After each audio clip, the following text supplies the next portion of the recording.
Okay, so welcome back. This is our last example, our last vignette, the fifth vignette, and this is Louise Jansen, and I'm Bob Tauber.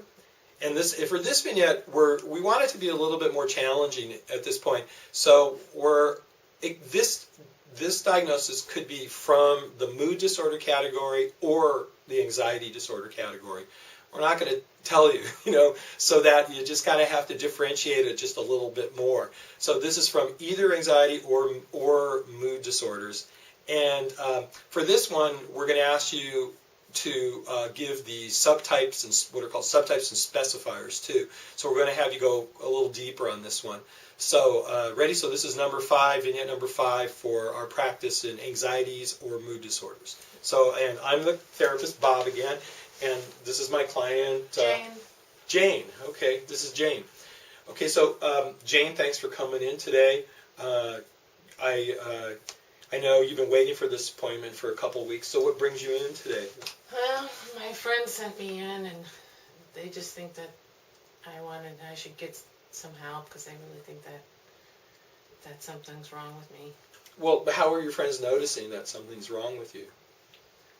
Well, I used to do a lot with them, and I just don't feel like doing the things with them anymore. And they keep trying to get me to participate in things that I was in before, but I just don't want to.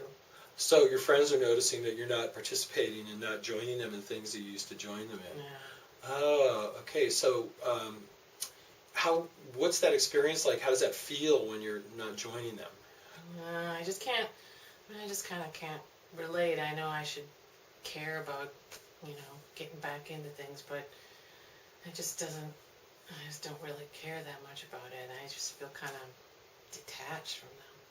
So besides not being with your friends, have you noticed there are other areas of life that you're just caring less about? Yeah, I just don't care much about anything anymore. I just feel like I'm just not part of anything that's going on at work. Is it fair to say it almost sounds like you're feeling almost like numb?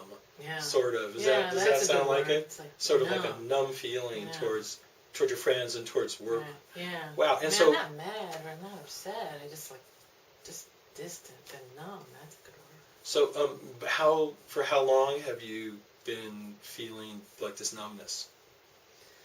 Oh, well, for quite a long time now. For 1 month, 2 months? Yeah, 3 months? How long would you say? Well, let's see, for maybe a month. For a month, okay. So for sure a month, not closer than 2 months, just about this last month or so. Yeah. Okay.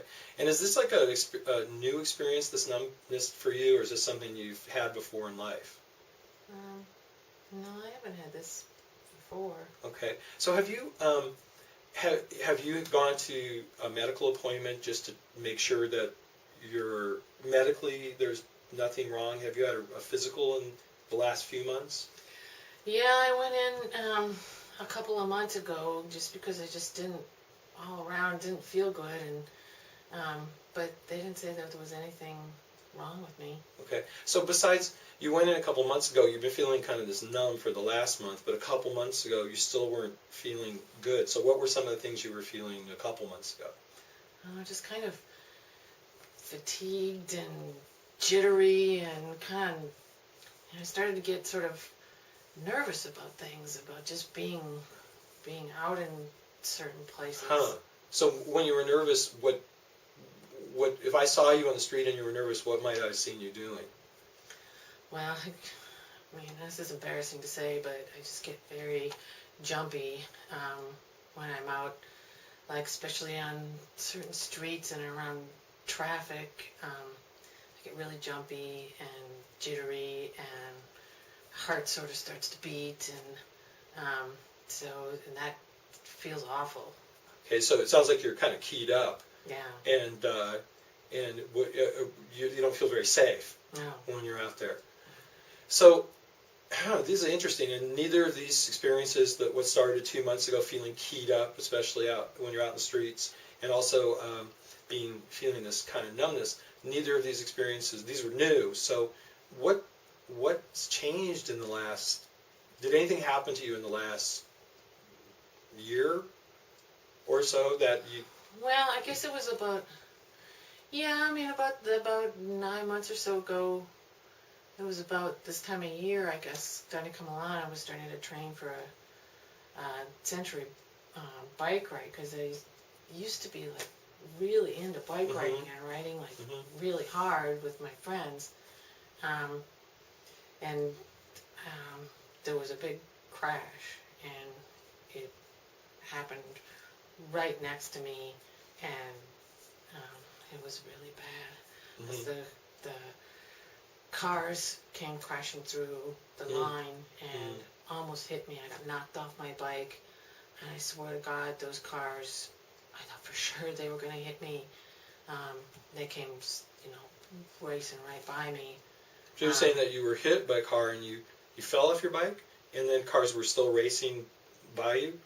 Well, I didn't get hit. I didn't get hurt, so I shouldn't be, I mean, there's nothing really happened to me, but... But so you didn't get badly hurt, but just so I understand this, were you were off your bike, what, on your back or on your stomach, and then cars were still racing by you? Yeah, they keep Were you flying by me, and it's amazing that they didn't hit me.